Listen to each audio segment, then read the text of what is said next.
city of Galek stank, like blood and rot, like the lingering memory of too many battles fought and too many men left to die. We had just wrapped up another grim job, stripping a carriage of its valuables after a run-in with Lucian's trap. The city was buzzing with gossip and desperation, a perfect place to find trouble or find a job that could fill our purses. The Beast of Galek. There was a nice bounty attached to it, and that was enough of a reason for us to march through this cursed place. I didn't have the cleanest conscience, but I had my sword, Katrina. Hungry, It always said. we need to kill Banjo. Let me taste their blood. I didn't respond to Katrina, not anymore in public at least. I had learned to ignore her, but she was always there, pressing, waiting, urging me to take the next life. The sword was a gift and a curse. I couldn't afford to let anyone know what it could do, and most importantly, I couldn't let anyone know what I could do. The magic that had twisted me and Katrina together wasn't something people would understand. We had just finished selling the loot from the carriage when a small flower girl approached us. Her name was Olivia, and she looked like she hadn't seen a good meal in months. Would you like to buy some flowers? She asked, holding up a bundle of wildflowers with a smile so sweet it almost hurt. We're not interested. Marcus said, his voice clipped as he took a step back, clearly scanning the area. We're looking for the Beast of Galek. But Olivia wasn't deterred. She looked up at us with those big, innocent eyes. I don't know anything about the beast, but my friend Firebrand might. He watches over me. Firebrand. The name felt strange on the air, like a legend not meant for the ears of men. I could feel the hairs on the back of my neck rise, my grip on Katrina tightening involuntarily.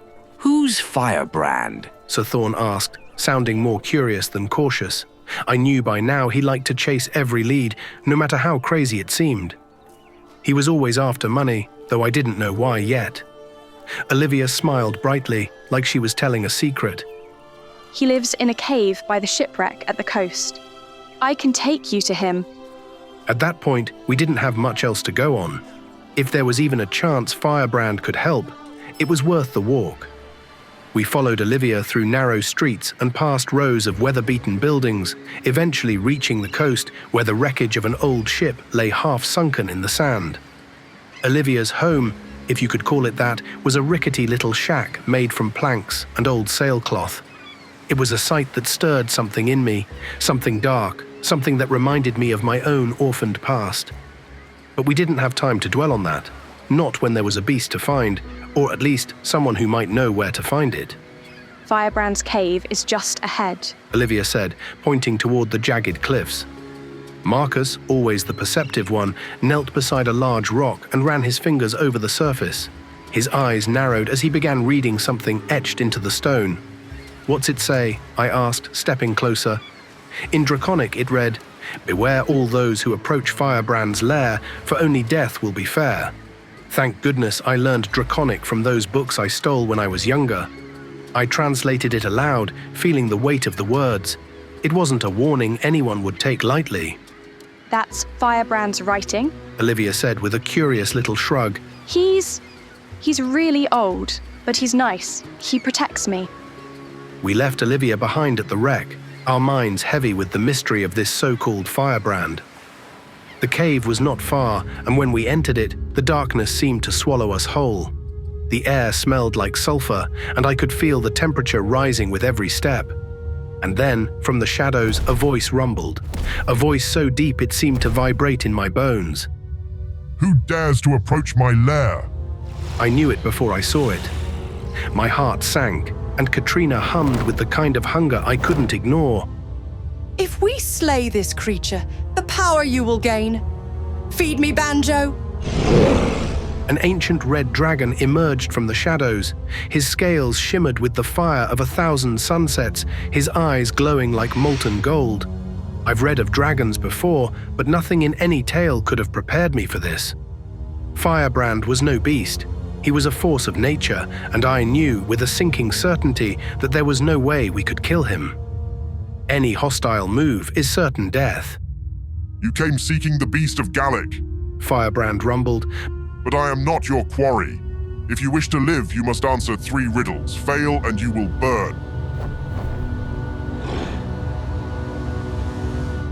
The others tensed, but I could feel my pulse quicken. This was more than I had bargained for. Still, we had no choice but to play his game. What rooms can't you enter? He said with a snarl. I looked around and could tell Sir Thorn and Marcus were unaware of how powerful the dragon was. Eliana seemed to have a gut instinct, but I couldn't risk escalating the situation, so I looked around the cave for an answer. After spotting some spores in the distance, I came to a solution and stepped forward. Mushroom. They're mushrooms. You can't enter mushrooms. Firebrand seemed pleased. Well, he would have gotten enjoyment out of a fight too, but seems like those who play along are rare, as Sir Thorn and Marcus stood down a bit. Good, good, said Firebrand. Most prefer to swing their silly swords before even trying, but can you answer another? Firebrand leaned closer and with a gruff spoke softly as he looked into our eyes. Where may you find roads without carts, forests without trees, cities without houses? This one had us all stumped. Nothing in the cave could help me out here, and while I was self-educated, I wasn't the most perceptive man. Ask me a definition of something random, and I might recall it, but to figure something out like this was mostly luck. Marcus, however, was old, or felt like it with his mannerisms. A map, he said bluntly after what felt like years. 2 down, 1 to go. Maybe you can answer one close to my heart.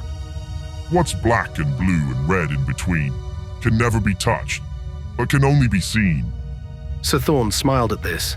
Unlike before, one of us instantly had the answer. The sky. I remember looking up at it as I avoided falling asleep during lesser days, he said.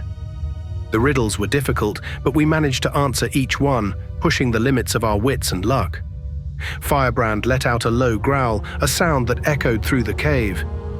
Impressive, he said. But don't mistake cleverness for survival. Then he exhaled a massive burst of fire. I felt the heat sear my skin, but there was no pain. When the flames died down, I realized we were all still standing. A strange warmth lingered in our chests, a fire that burned bright, but didn't kill us. Firebrand's voice rang out, clear and sharp. For your cleverness, I grant you a gift. A flame inside you, one that can grow in strength. Use it wisely. I could feel it, my own flame burning deep within me, something I didn't fully understand. But I knew this much. It was power, and it was mine to control. The Beast of Galek is not me, Firebrand continued, his eyes narrowing. If you seek it, find the widow of its latest victim. She lives in the farmlands, Margaret Lament, and she will know more. Before we could speak, Firebrand turned toward the depths of his cave. And if anyone else learns of me in my lair, or harms Olivia, I will burn the city of Galek to the ground. Sir Thorn, ever the ambitious one, stepped forward. Will you teach me your fire magic? He asked, his voice filled with the arrogance of youth for someone older than me. Firebrand's gaze flickered with interest. If you grow in power, boy, I will. But be warned, fire can consume as much as it gives. With that, the dragon retreated into his cave, leaving us with more questions than answers. As we left, the weight of his words hung over us. We had come here for the Beast of Galek, but now we had a new lead, a widow in the farmlands. And somewhere deep inside me, Katrina whispered again, We will kill again, Banjo. Soon.